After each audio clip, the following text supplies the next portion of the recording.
To our moderators and panelists. Kong, dun po tayo sa camera. Okay. Thank you. Kong, wag sa akin. Kong, after your expulsion from the Congress, you joined PDP Laban. Before. Before. Pero what influenced you the most sa pagsali or pag-join ng PDP aside nga sa nakita mong merong may good governance, ano pa yung ibang nakita mo ko? It's not just that they are good, but they're also against evil. At yun yung pinaka-importante. That's part of being good. It's not fighting for what is right, but it's also fighting against what is wrong. At sila lang talagang kumakalaban sa crocodile farm, sa mga buhaya dun sa kongreso, sa mga issues laban kay Martin Romualdez. They're the ones who are calling for the investigations and calling for a better government than the one that we currently have. At yun yung pinaka-importante para sa akin. Sila lang yung partido na kayang lumaban sa corruption ngayon. So after your expulsion, Kong, anong reaction ng PDP about it? I believe they also were against it. I mean, sobrang dami ng mga against sa expulsion. Everyone except from Congress. So yes, ano ba yung naging stance ng PDP after my expulsion? Oo, nag-issue tayo ng statement to support him. Kaya nga, sabi ko sa iyo kanina, di ba, we wanted him to run again. Pero, syempre, it's a family decision, ano? So, para sa akin, naging wise din naman yung decision niya. Kasi yun nga, may possibility na dayain, magpapatakbo sila ng somebody who could, di ba? Pangalawa, pagdating niya, makakabalik siya. Baka mamamaya, iitik committee na naman siya, di ba? May expulsion ulit. So, pero, yun yung kasi as far as PDP is concerned, we were willing always to support whatever his decision, And para sa amin, it's not a loss that he was expelled from the Senate, from the House of Representatives, because it only shows that there is someone who is willing to sacrifice his political career just so he could fight whatever was against the Filipino people's interest. Kong, last from my end. Since you've mentioned earlier na you don't have plans to run again for the Congress, but are you considering yung mga sinasabi sa'yo ng mga nasa paligid mo to run for a higher position on 2028? Well, that will depend on the political situation that we have in 2028. Firstly, kung posibleng matuloy yung no election scenario, which would be horrible, dun tayo magkakagulo talaga since the people definitely want an elections in 2028. Our constitution is fundamentally a democracy, and stopping elections again is against that said democracy. So in that scenario, hindi ko pa masasabi. On the scenario naman na matutuloy ang elections, that will depend on what would be the current political climate by that time. Since ngayon sobrang unstable na is with the current economy, with the current issues that we're facing. Depende kung ano yung pinaka magandang magiging available na positions doon, kung ano yung tatakbuhin ko at kung sakaling tatakbo ako or hindi. Thank you so much, Kong. Okay, thank you. Thank you, Miss Beautiful. Thank you, Miss Beautiful. And, Ayan, may nagtataas ng kamay. Oo. Pagbigyan mo. kasi pipiliin. Ayoko sa'yo. Ayoko yung sa likod ko na Siya yung namimili. Ayoko. Wag. Kasi kailangan makatao tayo. Pulsa. So, kung kayo ko na mamili, baka magtapos sa akin yan. Okay. Ang bata.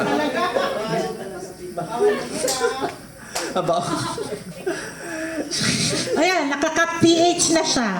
Ayan, Nakakat PH. nakakat PH. Dali na, darling. Harap ka.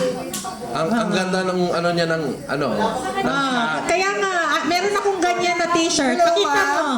What's your name? Ate Melby po. Kala ko sabi mo, my name is Bowen. Huwag kang tumago sa dito ka. Yan, para nakikita yung t-shirt mo. Yan. Like to, Kong, kasi nakita ko sa iyong mga Facebook posting, may kinakarga kang mga ladies. So, Kamusta po ang love life ni Congressman? Wow! Light question lang. Well, to everyone watching, Kiko Barzaga is still single and ready to mingle. Alam nyo, yung mga picture niyang ganon, pang-aasar lang yun sa mga itik committee kasi isa yun sa mga grounds nila, Kong, di ba? Na ginamit against him. Alam natin yung mga friends and enjoy lang. Masarap makasar? No.